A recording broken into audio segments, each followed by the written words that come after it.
Welcome to Woodturner's Worldwide Weekend Conversation Series. I'm going to be sitting down with Kevin Jesequel today, and we are just bringing him on. So let's just take a moment to do that.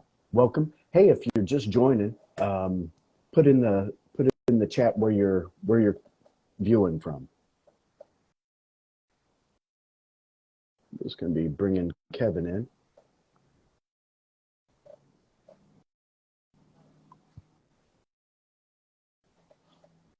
Hey, everybody.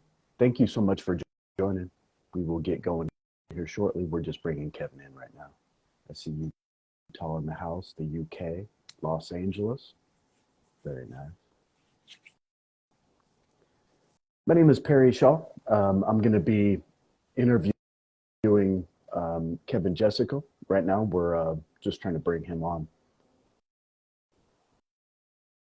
Kevin, if you're trying to join, I see you trying to join. I do see that it shows that there's some technical difficulties. I see Norway. Hey, Kevin, how are you?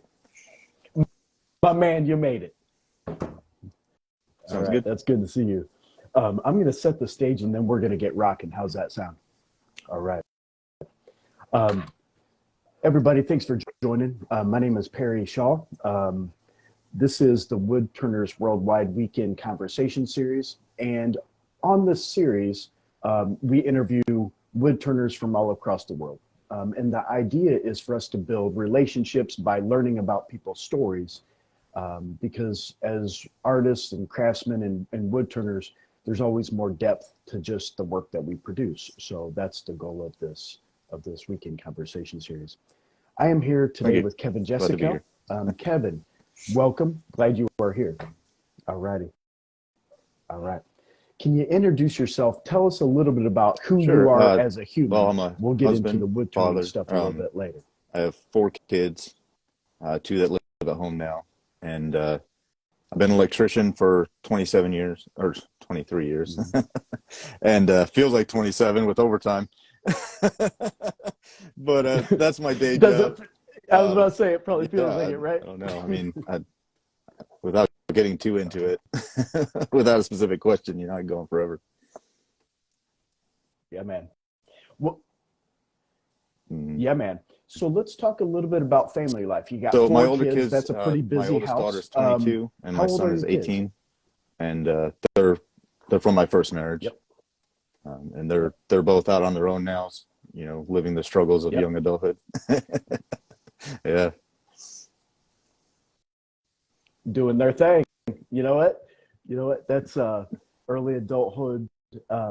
Growing into the future it can be a challenge, but it's neat to see them as they blossom, isn't it? Yeah.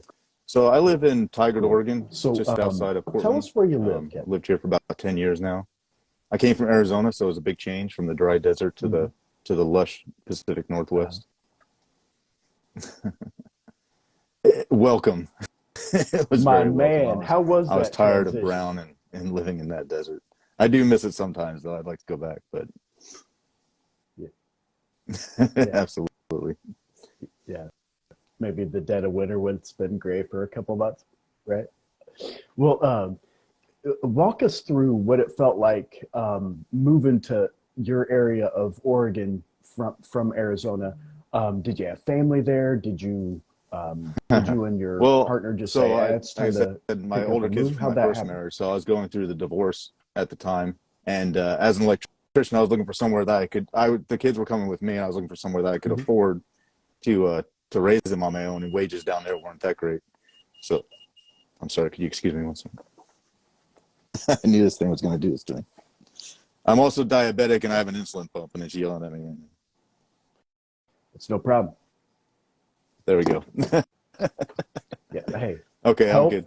And family first. So you take care of you. That part of my life was ending, and I was looking for somewhere that I could move to and support my family. And just happened that an old crush of mine was up here, and she reached out to me at the right moment on Facebook of all places, and I came up here, and we've been a family since. So it's been an adventure for 10 years now. That's awesome. Absolutely. That's cool. So you pivoted to the Pacific Northwest. That's No, I awesome. was actually born in upstate New York, Where were you a town born and called raised? Were you Middletown, born and about an raised hour in and a half Arizona? north of New York City, and Mhm. moved around quite a bit as a kid. Um, Got you. Yeah. yes. Was that because So your I was parents raised by were my taking on mother, different a single jobs? Were they mother, in the and military? I think she was looking for, I don't know, looking for Yep. something, a different opportunity, and she wanted to get out of New York, and so we went to Florida like most New Yorkers do, and I lived, in a town called Yep. Bradenton, south of Tampa, You're right. from about second grade to sixth grade, and I think she wanted to be closer to some family, so we had some family in Georgia. We moved there Yep. next and lived there for a while, and then went out to Arizona when I was in the 11th grade. So,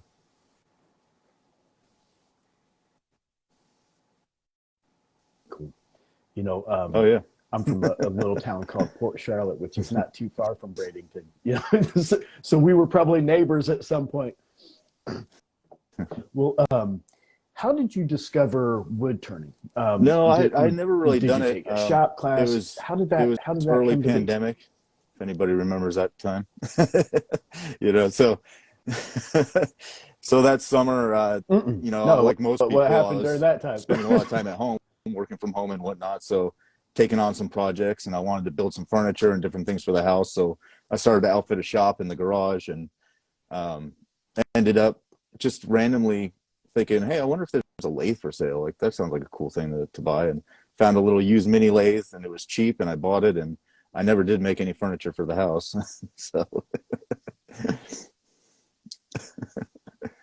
Yeah, yeah. So what I no, no, hear you the saying table is, saw is once just you a place turn to set something stuff, round, it you never went flat. Well, yeah, Absolutely. it's a drying station, I'm sure, It was right? a little Excelsior mini So lathe. what was your I first think it's a lathe? Rockler brand, and within about 2 months of owning that, I knew that I was hooked and was looking Yep. for something else. And uh, my my wife is much more financially responsible than I am, so of course, I'm looking at the price of you know mid-range lathes, and to me they seem Sure. cheap. They are what they are. I happened to mention how much they cost, and she put the brakes on that. So Yep. yeah, There was so I a ended up getting negotiation a period. little Is that right? Nova Yeah. 1624, a eight speed belt changer, and it wasn't what I wanted, and I didn't really like it. In a month of it had a little Yep. issues, and after a month of messing around with it, I think I nagged her enough that she finally said, "Go ahead and get something else." And um, at the right moment, I just happened to see there was a used one way in town, so I went and looked at that. And this will probably run into your next question a little bit. So um, I went and looked at it on a Friday, and a widow, was selling it, and her husband had passed away 5 years before, and she had not, she didn't want to shut down the shop yet. She left it there, just kind of, she couldn't deal with it, and so she finally 5 years later decided it was time.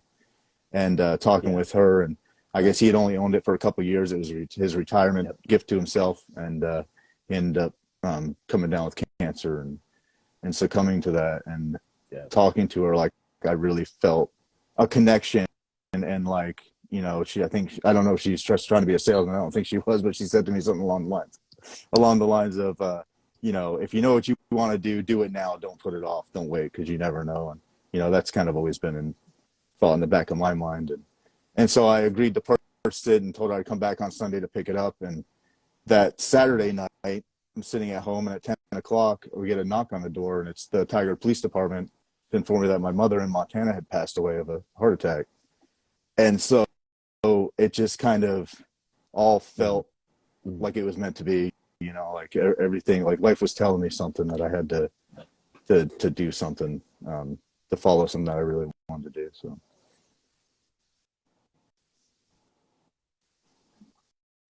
Yeah, man. I tell you what, um, there's a profundity to that, right? Where um, you have someone who Mm-hmm. looking to buy something from. They're telling you lean in, right?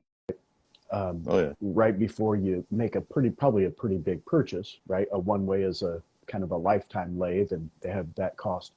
Um, you were again reminded that life is short.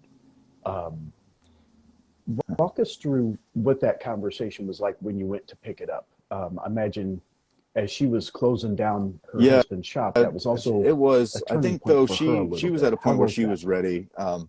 I so I was up all Saturday night. Yep. I couldn't sleep. You know, I was between tears. I was out in the garage trying to just to turn something to keep my mind off of it, actually. And and so I went in to pick it up exhausted, and I Yeah. kind of told her the situation, and I honestly don't even remember the conversation.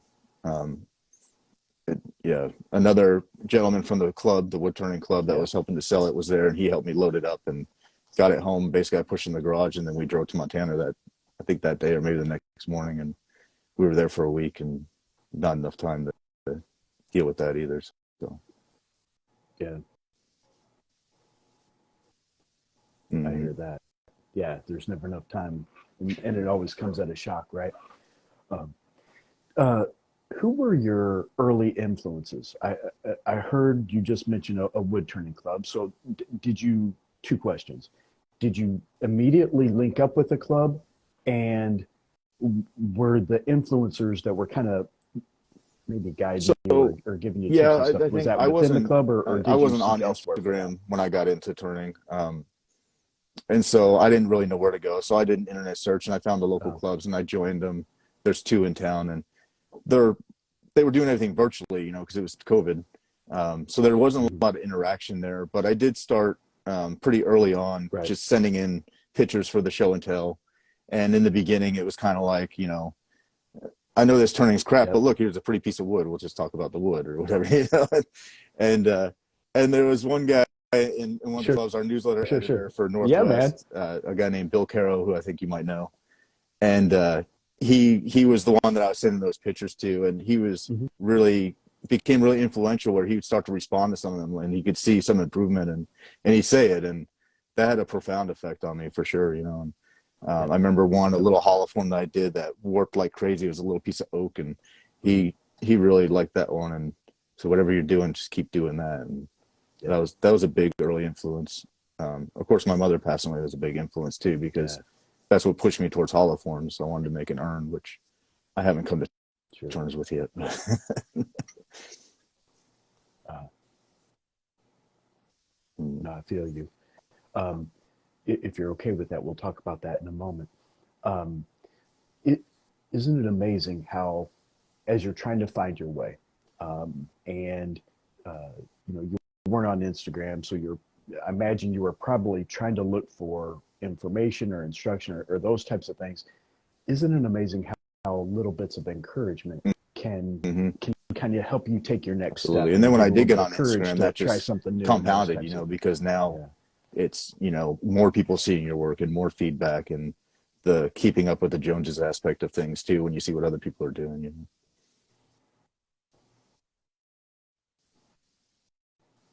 Yeah.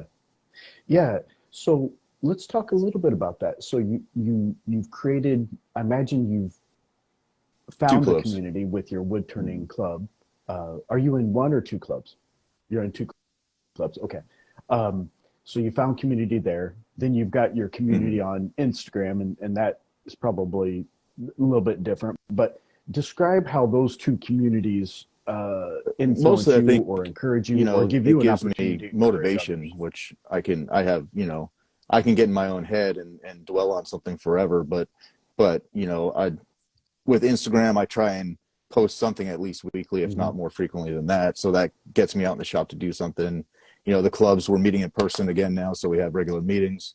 And that Yep. motivates me to have something to bring, and just to keep pushing myself to keep making, because I think that's, how you grow.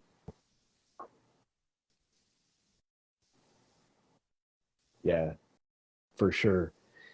As you think about your day job, right? You're doing the electrical work throughout the day. Um, what's the transition like, right? You're a father, you're a husband. How much time do you get So to wood turn, and what's the currently I'm working transition like from 410, work so I'm working to Monday through home and Thursday, play? 10-hour days, and with the commute and dinner time and family and everything, I'm not doing anything on those days in the shop really. I like to just sit in the shop, so I'll come out here in the evenings for half an hour and just sit in the shop. But Yep. Friday is my big day to get out and really start to make stuff. Yeah. And since the beginning, I kind of always treated Friday's your woodturning as a Monday, second job. So right? no, I it is. got you there. Before my current job, I had a lot more Yeah. time and I was able to, be home at 5 o'clock and get out here and do something every day. But that's not the case anymore. So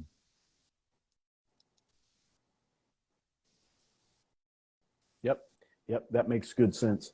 So as you balance fatherhood, husbandry, right, and like all the other absolutely. aspects, it has to find its compartment in your life, huh? Yeah. So I got to ask, as Yeah, you're pretty sitting out in much. I your just shop like at to night, what do just you do out absorb it there? all. Just look at the wood, or what My do you got and one going? of my favorite things in the summertime, I like to come out here in the early morning if I can, and when I have one little window in my garage, and the light just streams through, and Yeah. it's really calming. It's a great place to sit and just relax and drink a cup of coffee.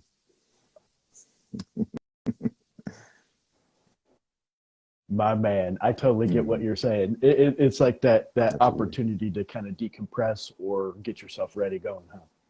Yeah, cool. So I got to ask, are you an artist, a I've been craftsman, contemplating something this else? How do question you since I refer to first heard you yourself, or how ask do you it think about of I think yourself when Dan you Young look in in your the mirror? first interview, and I think I don't think Yep, craft and art are exclusive of each other. I yep, think of craft as the verb, like the creating, that's the craft, and then the art is the object that you make. And so I think it's just a matter of if you focus on the yeah, process or if you focus on the object. And I think for me, it's pretty equally both. Um, I went and took a class from David Ellsworth last summer, hmm and he left me with a quote that I really like. It said, hmm "The object supports the ego. So if that's the art supports the ego, the process rewards the soul." And I really feel that way for sure. So I don't know, an artistic there you crafts go. person, I guess. Yeah, yeah. I see what you split the gap on that one, and I can appreciate it because what you did is you shared the why, and that makes really good sense.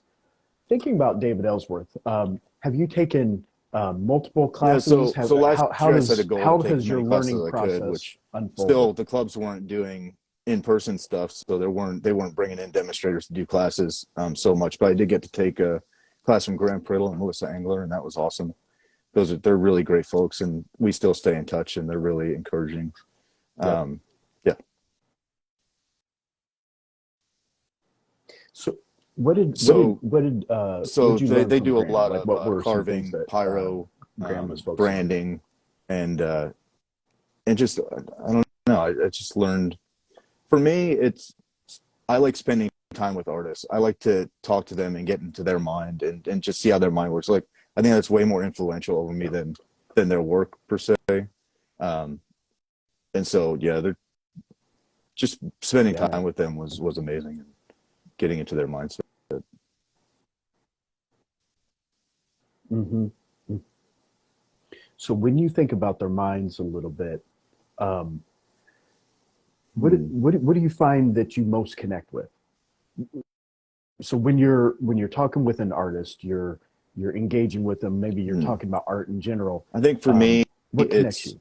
it pulls me closer towards um, what's the word? In my day job, it's kind of like everybody, myself included, most of the time, we're just there to get the job done and live our lives outside of work.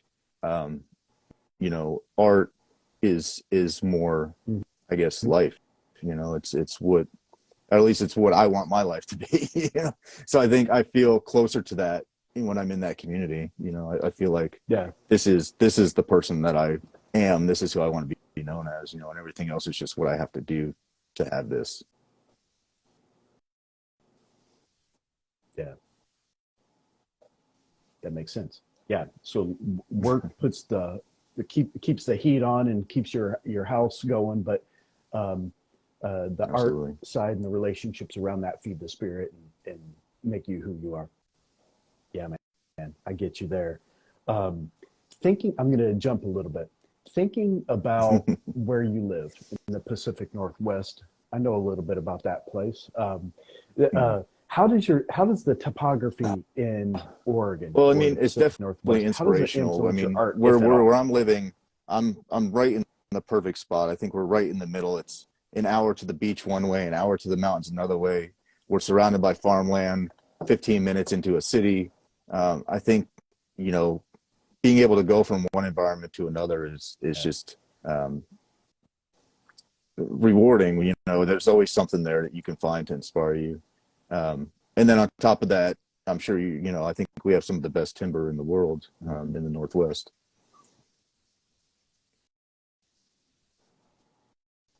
No doubt about that. I got to ask, maple, walnut, No, madrona. honestly, I love them all. Do you have a favorite I don't have a favorite. of all the woods? I don't like to spend too much time with any one, though. I turned a lot of maple this summer, and it was all beautiful, but I was pretty sick of it by the time that I got through that tree. Yeah. Yep. So how do you do that? Do you buy a whole tree at a time? For the most part, I'm chunks? just looking for whatever you can firewood find, wherever, or different people have wood they set aside for me, you know, and I kind of acquire it that way. Most of it's free. I do, like I said, I'm in 2 clubs, and they always do auction fundraisers selling wood. So I bought quite a bit this summer supporting the clubs, and a couple good estates that I helped clean out. I got some really nice stuff. So.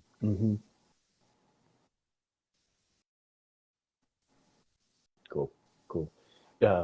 It's sometimes when you take part in those estate liquidations, you can find some really amazing wood that's been sitting around for a long time. Well, I still have quite a bit I haven't turned, but I got some really nice chunks blocks of that sticks out? cocobolo and some bacote and some nice burls. And I mean, for me, you go to these estates and you know it was sitting there for a long time, and the previous artist had that wood and they wanted to wait till they felt they were worthy or to do something special. And I'm trying to just turn it right away. I don't want to like leave it to never be done, you know. And I think I've learned that wood grows on trees, and if I'm not super happy with the finished piece, there'll be more down the road anyway. You know, so.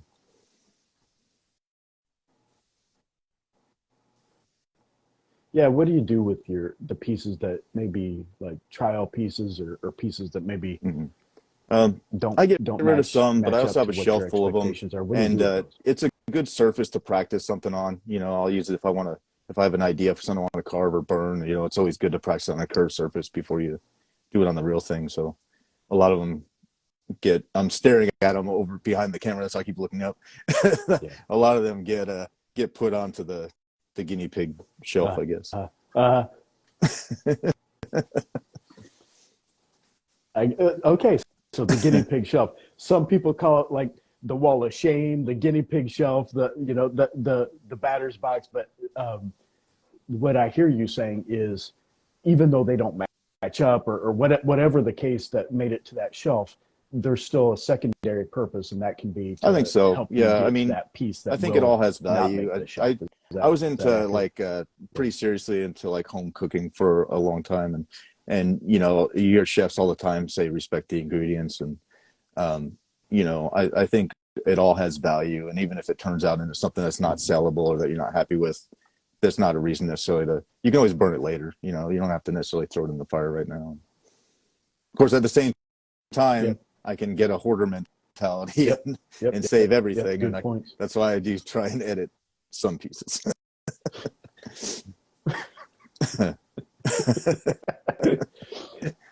Hey, don't let anybody in the shop. That's the secret, right? You just don't let Once they start stacking up, nobody wants to come in. Start stacking up. That's okay. You know, only you see it, right? Right. Yeah, exactly. Except for other wood turners who want to poke around, right? Yeah. I'm going to pivot a bit. I'm going to ask you about philosophy. Do you have a maker philosophy or like anything that guides you? I mean, I don't know if so much a philosophy or like a Zen moment or whatever you want to call it. But definitely, you know, in that process, there's something hypnotic about, you know, a spinning piece of wood. And I'm hyper focused on it because I'm typically, on my hawthorns, I'm working through a small opening, and I'm pushing their tools to the extreme, and just trying to get the best, you know, cuts that I can. And I think it's really focusing. And same with even the finish, like if I embellish something, the wood burning, this last piece that I did, a lot of people keep saying like, you know, I can never do that. It's too tedious, too much time. But for a while I was running, and I think when you start running long distance, you get used to letting your mind kind of wander, and I'm able to do the same thing while doing that work.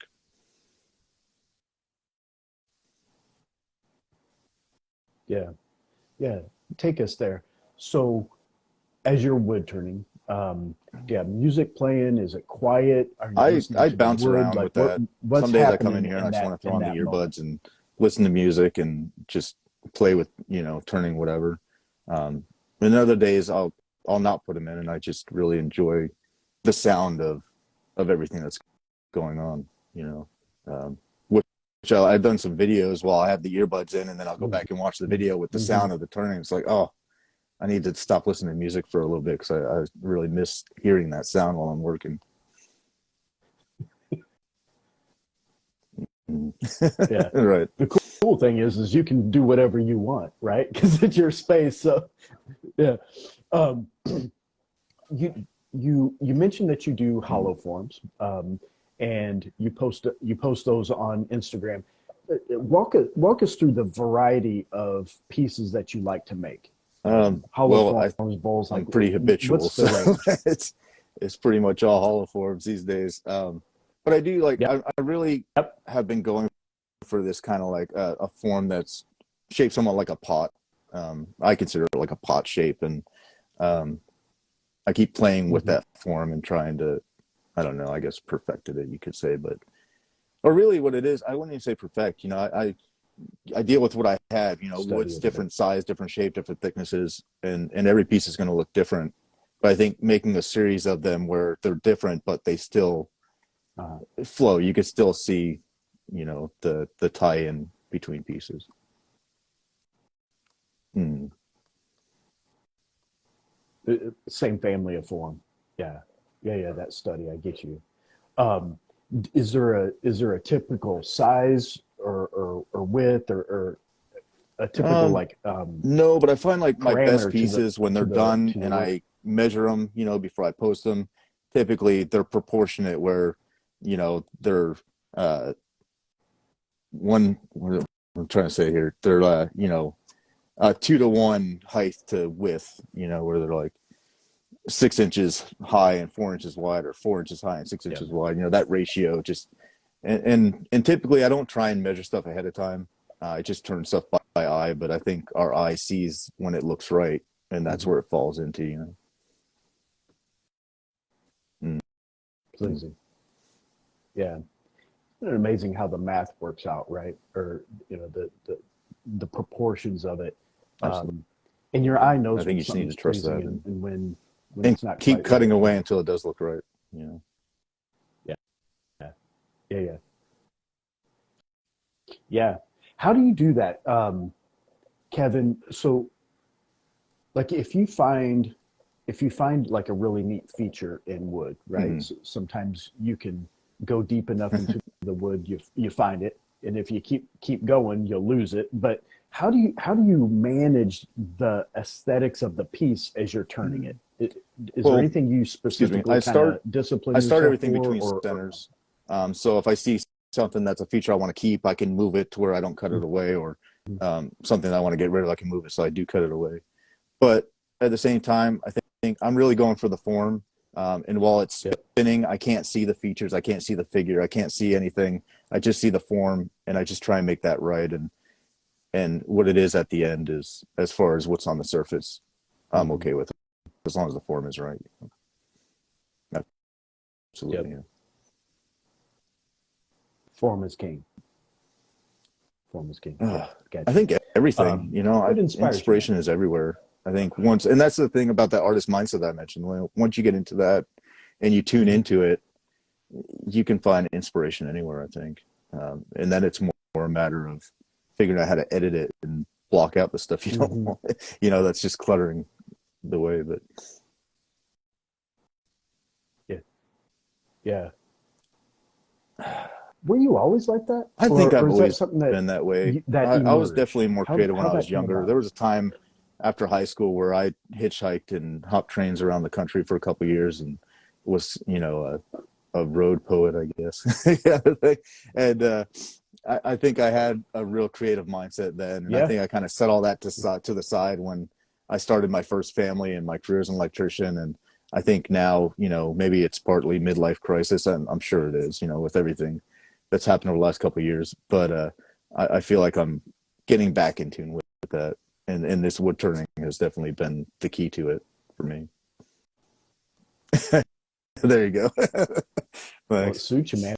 Midlife when I got evolution, that one that's way, what we'll I call looked it. at my wife You and said know it what I could be a mean? motorcycle. We ain't got to stop growing. Absolutely.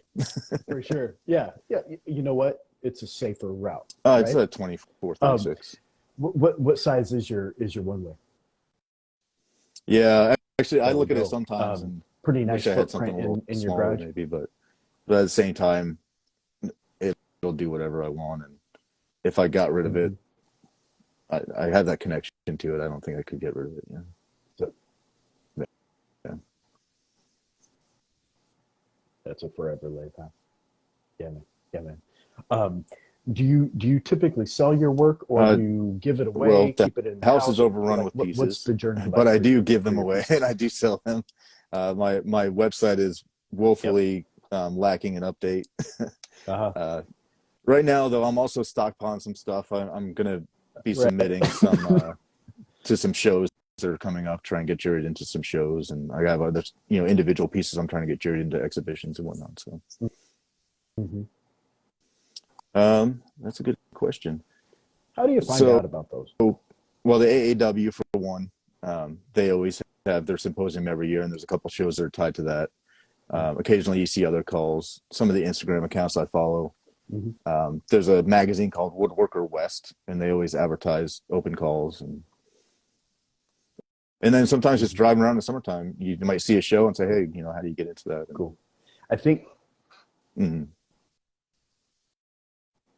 yeah, like a local show or yeah. The reason why I ask is I think oftentimes wood turners who are emerging and trying to understand, their voice in this space, um, Mhm. beyond Instagram, pulling it out into the real world. I think oftentimes that's something that question I get asked a lot is like, how do I find out about this stuff? And so you just gave a really good example or a number of examples. Hmm.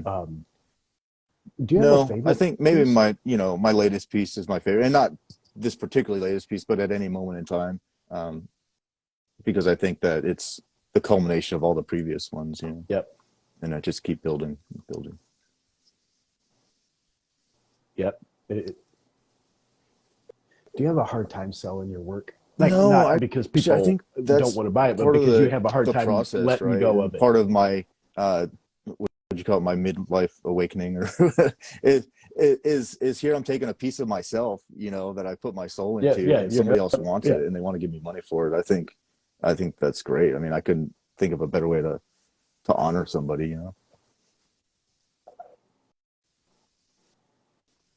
Yeah. Yeah. No doubt about that. Um, do you walk us through a typical day for you? And I know Mm-hmm. you work 4 10s, and then your second job starts on Friday. Walk us through a typical day of your Pretty second job. standard. Like, I think so I get up in what the does morning, Friday eat look like breakfast, for you? spend too much time on Instagram, finally kick myself in the butt, head out to the shop, stare at wood for a while. I don't know. I typically have an idea what I want to do because I'm out here, Yeah. every evening staring at the wood, thinking what I'm going to do next.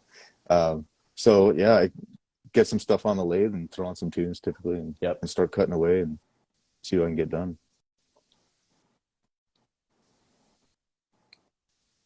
Start rocking. Do you finish a piece all in one day? Do you have a hard time stopping when you're Yeah, I mean, working? Like, most of what I do is what's it green like for you green turn, start to as you're finish. moving from start to And finish? so I don't want to stop mid process. If there anything, the stopping point is before I start to hollow it. Once the outside is shaped, once I start hollowing it, I got to go because I don't want it to crack on me or anything. Yeah. So I kind of plan around that. If I want to do, a big piece, I know I need Yeah. to start in the morning. Yeah. If it's going to take me, 10 hours to do the outside and hollow it out or something.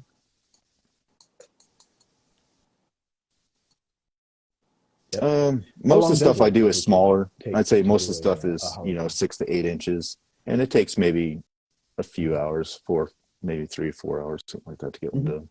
And then any, embellishment. That last one I did, that little one with the embellishment, I think there's, that makes sense. I don't know, 11 or 12 hours into that piece.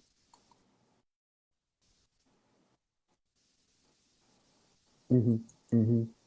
As you're working through the different elements of your pieces, right? There's the getting a piece set up on the lathe. Then there's shaping the form. Then there's the hollowing, and then as you're kind of going through those different elements, um, are there reflections that you make of like as you're evaluating it, where you're seeing features and as Definitely. you think about embellishing, One of the things I've gotten in the you habit want of to doing work lately around too that. is How does that look? I'll shape the form and then walk away from it. I'll go inside for 20 minutes or something and come back and get it spinning again, so I can't see into the features, and just look at the form again. And typically I find when I do that, I'm editing it more when I come back to it. I'm seeing that, I can cut away more and get a more refined shape. Yep. Yep. That I might not have seen if I just went right into it.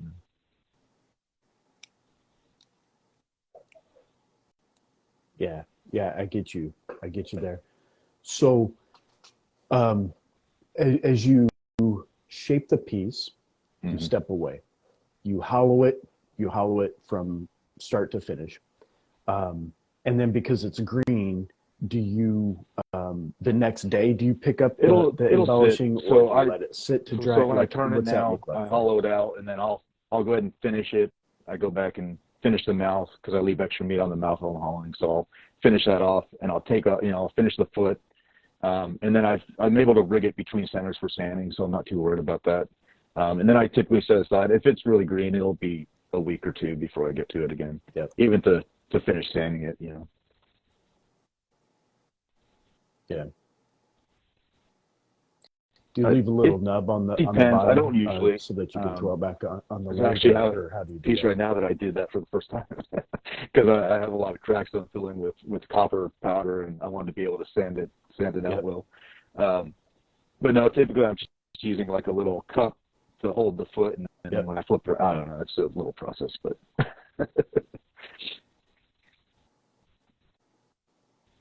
Yep. No, I get you. It's it sounds like a little bit of a jam chuck setup. Is that with a cup on the foot? Okay. So cool. I use a combination of stuff. I have John Jordan's tools. I love John's tools. I love John. He's a great guy. He's given so much to his community. And then I use his tools for some stuff, and I use David Ellsworth's tools for other stuff. Yep. And actually, I say other stuff, but realistically, I'm using all of them at any given time. Gotcha. To get into every, part of the hollow form. Yep. Mm-hmm. A couple of pieces I've had to heat up and custom bend to the shoulder, fit different areas. Yeah, like all those aspects. To get if you got it wide and it's a little bit wider than the mouth will let you get. Is that what you're saying? Yeah. How do you? This is a technical question, but oftentimes. I hear other wood turners, they say, I really struggle with the bottom of a hollow form, right? How to clean up the bottom. Do you have a specific approach that you take?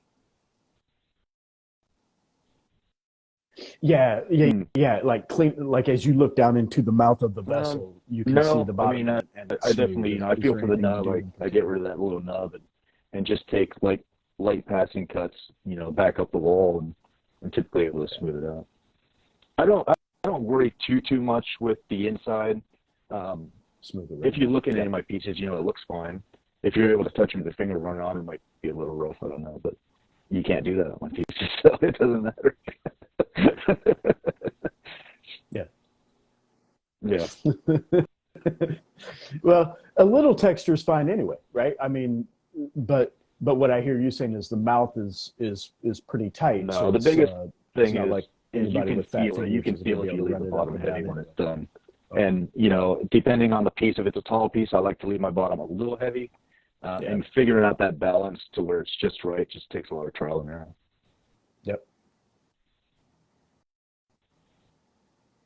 Yep. That makes really good sense. I'm gonna kind of pull us away from wood turning for a moment, and then we're gonna come back.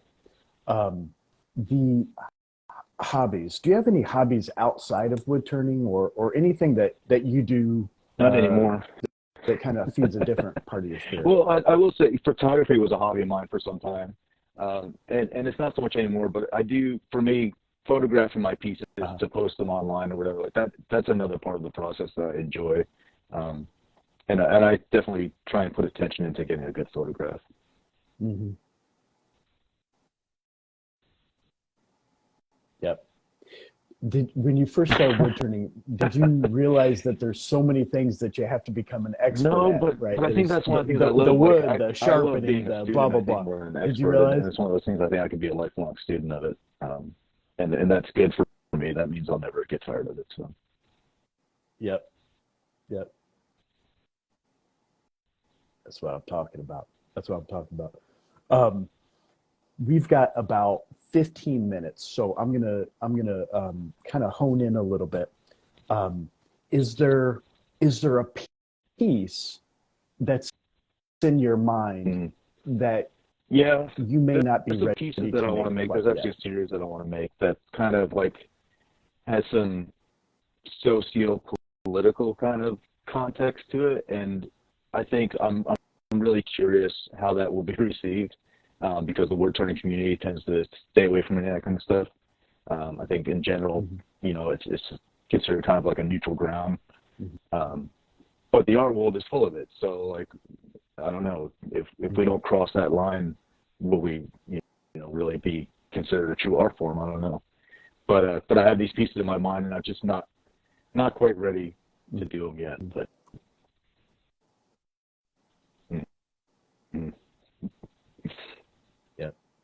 They're marinating. So you mentioned that you're mindful of your mother's passing, and honoring her legacy and who she is and was as a human.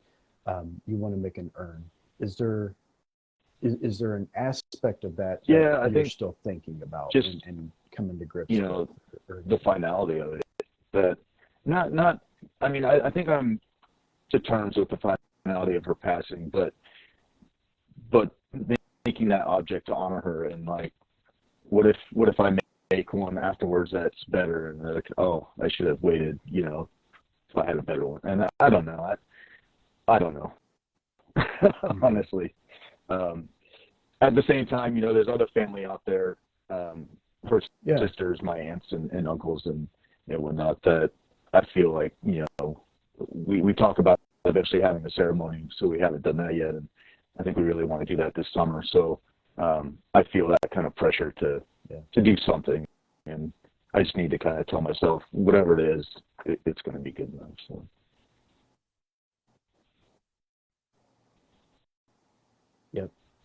Yep, Mom would be proud. What's the Kevin? This is like from a full world perspective or a holistic perspective, but as a human, what's the most important driver for you? I don't know. I guess just it's pretty broad. I don't do very well with broad. I think for me, like the most important thing in life, that's kind of like what you're asking, is just to be decent. At the end of it all, how we're remembered is our real legacy, right? And do we want to be remembered as somebody who was good or not?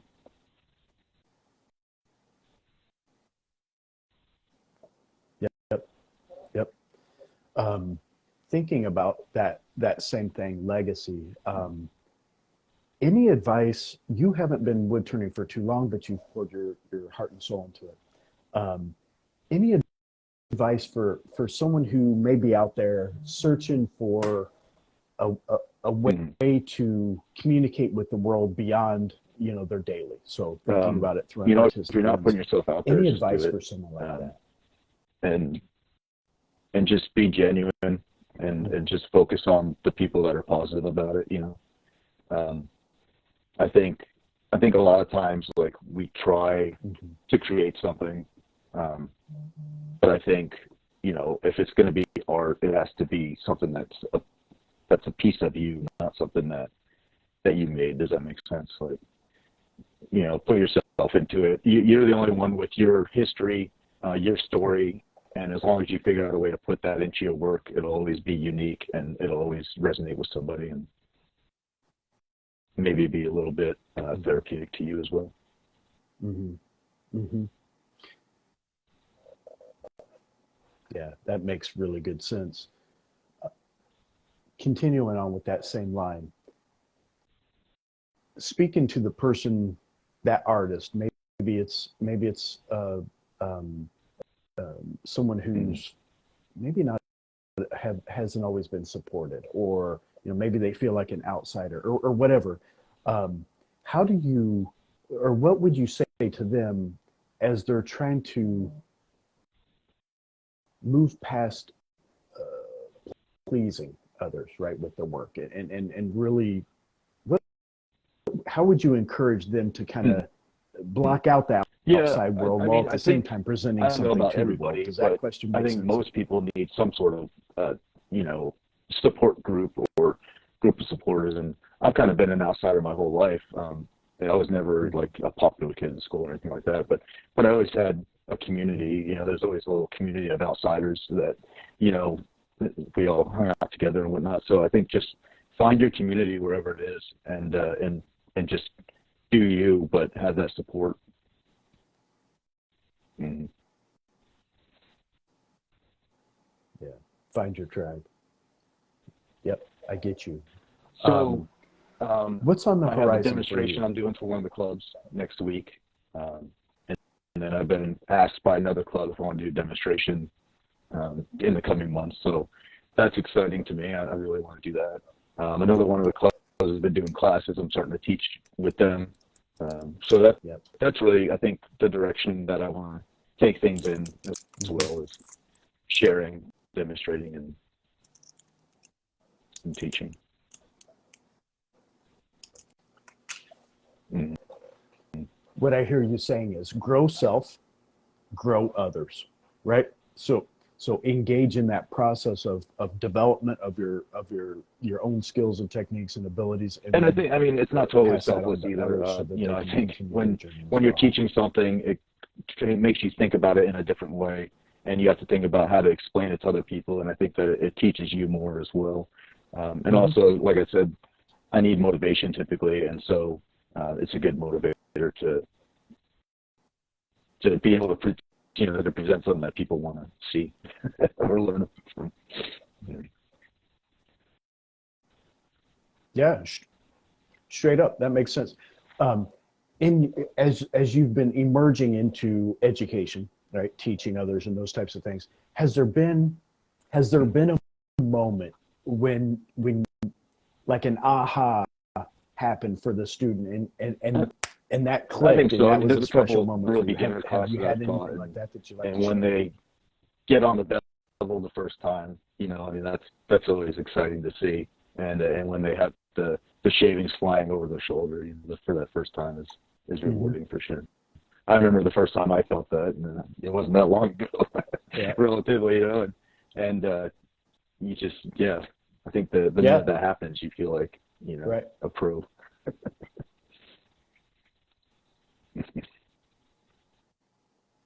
Yep, you feel like you arrived. Speaking of that, and this is going to be one of the last questions, do you remember that moment when it stopped being hard? Meaning, you know, it can be humbling at the start, and then there's a transition period, and then it stops being as hard. I don't remember really what that remember, was like for you? Kind And of if snuck so, up on can you me, take us but to I that? remember the moment I realized it. I was like, I haven't had a catch in a while, and you know, I'm getting really good surfaces off of this and that, and it's just kind of a reflective moment of, I guess I'm doing it right. especially, you know, during the time of COVID, and for people who maybe aren't members of local clubs or interacting with anybody else, you don't get that feedback, so you don't know if you're doing things right or not. But really, I think if you listen to the tools give you feedback too, and once you get it right, you're going to know it.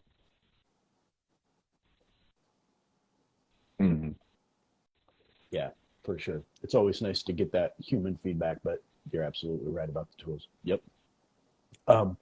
Is there anything else, Kevin, that we haven't touched on that you really want to bring out? I think we really touched on it. Before we I was gonna bring up, just for people not to be afraid to put themselves out there, but we kind of touched on that already too. So I think that's been the biggest thing for me. So, yeah. And one other thing about putting it out there, I think, if you're on Instagram or social media, just focus on the likes and don't worry about the other stuff. If 600 people saw your post and only 200 people liked it, 1 out of 3 isn't bad on social media, so you're doing great. Don't worry about the other 400.